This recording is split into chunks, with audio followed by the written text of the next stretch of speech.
Oğlum, assalomu alaykum. Assalomu alaykum. Lashni bosib gumbillatinglarding. Gumbillatinglar. Nima yedingiz o'g'lim? Matizga vaqti qatiq yedingizmi nima? Yo, qand yedingizmi? Ha, Nima yedingiz? o'shin. Boring uyga keting o'g'lim.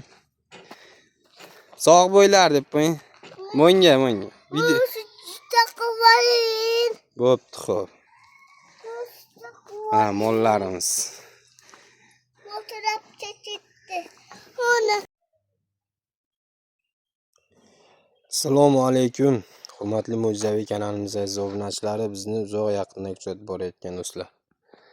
Bugungi videoroligimiz Andijon viloyati Sharxon tumani Qizilbayroq mahallasida bo'ladi. Ana shu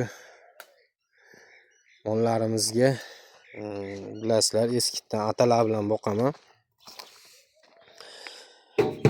Mollarga atala qozon tayyorladim. Ko'pchilik so'raydi, bochkadan qilsa bo'ladimi, boshqa deb. Mana shu bochka 200 litr, 200 litr, 400 litr. Deyat bochka. Kecha kuni uni tayyorlab, sinab ko'rib, bitta garelkada ko'rayotgan bo'lsanglar, o't ikkalasini ham markazdan yongan. 1,5 soatda suv qaynadi, ag'bag' bilan 2 soat ketdi mana shunga bitta garelkada pishirishimga. Buni mana shu ugonlidan uyda bor edi. Tayyor ko'tardim mana shunday qilib. Ugonlida o'zi ko'taryapti, mana g'ishga yukam tushgan yo'q. Endi bugun buni polni g'ish bilan o'rab chiqaman. Shtobi issiq tashqariga chiqib ketmaydi. Mana shuning ichida qoladi. 1,5 soat emas, 1 soatda qaynashga moslaymiz. Undan tashqari ikkita garelkaga moslayman. Va bittada yoqib ko'rdim, bitta ham qaynatdi turistani. O'sha aytganimdek 1,5 soat, 2 soat vaqtim ketdi. Hozir atrofiga g'ish bilan o'rab, buni bitgan holatini ko'rsataman. Mana bu bochka, yangi bochka olib keldim. Buni seriyolari mana. Hozir qatib bunaqa bo'lib ajralib chiqib ketdi. Bu eng zo'r tomoni tagiga olishi ham kam bo'ladi qozonga nisbatan. Tagiga ogizdirib qo'ysangiz ham bo'ladi atalan. Qozon shunday tagi tushib qoladi. 400 ming, 500 ming. Bilmayman hozirgi kunda narxi qancha ekan, 400 talik qozonni. 1 millionda bag'da bo'lish kerak, adashmasam 80 taligini, 100 taligini yaqinda 400 qanchaga ham oldik. Hozir endi buni atrofini g'ish bilan chiroyli qilib o'rab chiqamiz. Mana polni. Amonda ham tayyor atala turibdi. Bu yerdagilikka.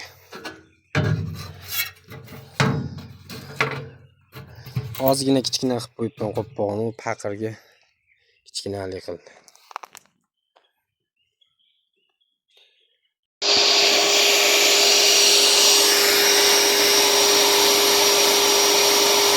Mana hurmatli obunachilar,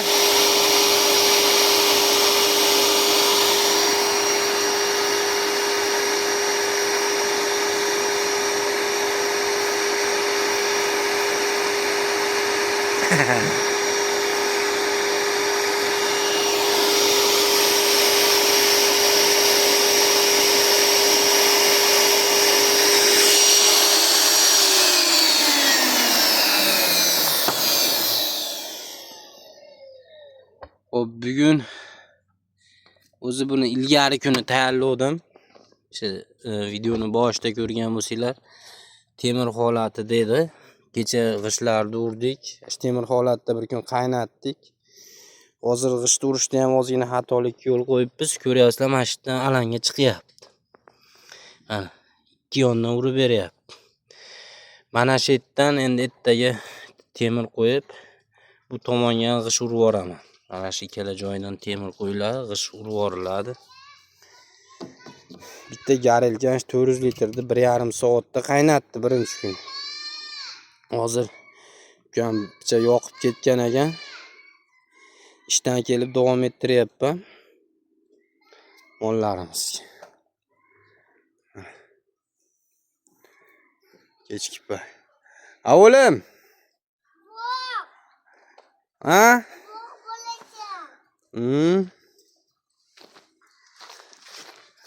Ustiz xoram bo'ladi.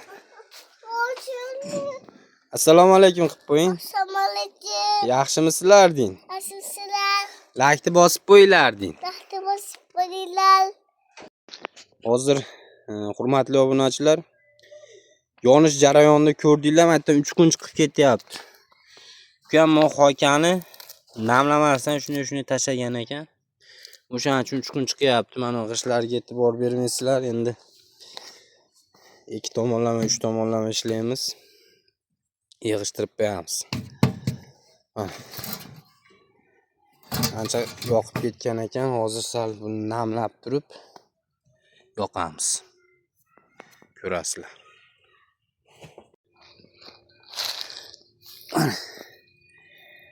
Hozir o'tilashgungacha amakimga ham 4 ta mol baylab qo'yganman. Molxonamga sig'may o'shalarga buni olib kirib beraman. Molxonani kengaytiramiz. Silyosga mana shu somon trabilkasini aralashtirib beryapmiz. O'tni ko'rasizlar yonish. Qale. Ikkalasini ham teng qaynatyapti mana shu hurmatli obunachilar. Bittaga qilinayotgan rasxod bilan ikkita 350 litr, 400 litr atala tayyor bo'lyapti. Mana shu bilan.